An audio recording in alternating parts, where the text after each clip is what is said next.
தனுசு ராசிக்காரர்கள் நீங்கள் பார்த்தீங்கன்னா ஒரு இளகிய மனது எப்போவுமே இருக்குது. ஆனாலும் ஒரு காரியத்தை சாதிப்பதில் அவர்களுக்கு ஒரு உறுதி இருந்துக்கிட்டே இருக்கும். தனுசு ராசிக்காரங்களுக்கு இந்த வருஷம் எப்படி பிறக்குதுன்னா மிகப்பெரிய ஒரு யோகத்தோடு பிறக்கிறது. இவங்களுக்கு என்ன யோகம் அப்படி இருக்குது அப்படின்னு பார்த்தீங்கன்னா தர்ம கர்மாதிபதி யோகம் அப்படின்னு சொல்கிறோம்.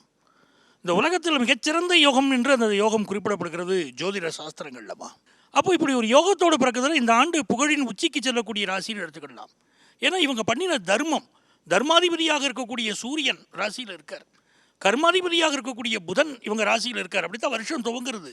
அப்படிங்கும்போது இவர்களுக்கு ஒரு நல்ல வேலை கிடைக்கும். முன்னோர்கள் செய்த தர்மம் இவர்களுக்கு நல்ல வேலை கிடைக்கும்.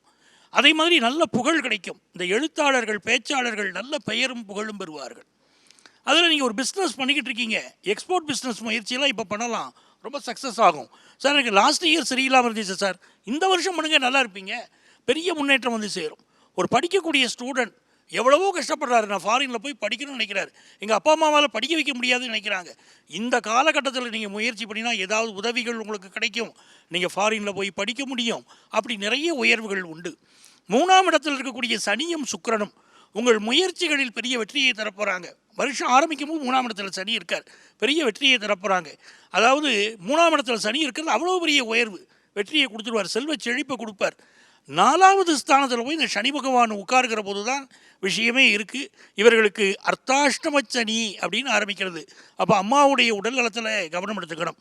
ஏப்ரல் மாதத்துலேருந்து இந்த 10th +1 +2 படிக்கக்கூடிய ஸ்டூடெண்ட்ஸ் ஏப்ரலுக்கு மேலே தன்னுடைய படிப்பில் கூடுதல் கவனம் செலுத்த வேண்டிய ஒரு அவசியமும் உண்டு. நான் ஒரு முறை சொன்னால் நீங்கள் புரிஞ்சுப்பீங்க. நல்ல கவனம் செலுத்துங்க. குரு பகவான் இப்போ 6ஆம் இடத்துல இருக்கார், வயிறு சம்பந்தப்பட்ட தொந்தரவுகள் இருக்கும். அதே குரு பகவான் உங்களுக்கு மே மாதம் 14ஆம் தேதி பெயர்ச்சி அடைந்து சப்தமஸ்தானத்துக்கு போன பிறகு ஃபாரின் போகிற யோகம், நல்ல பொருளாதார வளர்ச்சி அப்படின்னு மகிழ்ச்சியான சூழ்நிலை உங்களுக்கு ஏற்பட போகிறது. ஆக இந்த ஆண்டுன்னு பார்த்திங்கன்னா தனுசு ராசிக்கு பல நன்மைகளை தேடி கொண்டு வந்து தரக்கூடிய அற்புதமான யோகம். எல்லா துறைகளையும் நீங்கள் ஜெயிச்சுக்கிட்டு வர போகிறீங்க அப்படிப்பட்ட நேரம். அப்போ யாரை வழிபட்டால் இந்த 2025 உங்களுக்கு பொற்காலமாக அமையும்னா ஸ்ரீராமஜெயம் ஸ்ரீராமஜெயம்ங்கிற மந்திரத்தை சொல்லிகிட்டே இருக்கணும். ராமஜெயம் ஸ்ரீராமஜெயம், ராமனை நம்பினால் ஏது பயம். அந்த ஸ்ரீராமஜெயத்தை சொல்லுங்க, ராமனை வழிபடுங்கள், அயோத்திக்கு ஒரு முறை சென்று வாருங்கள், உங்கள் வாழ்க்கை அற்புதமாக இருக்கும்.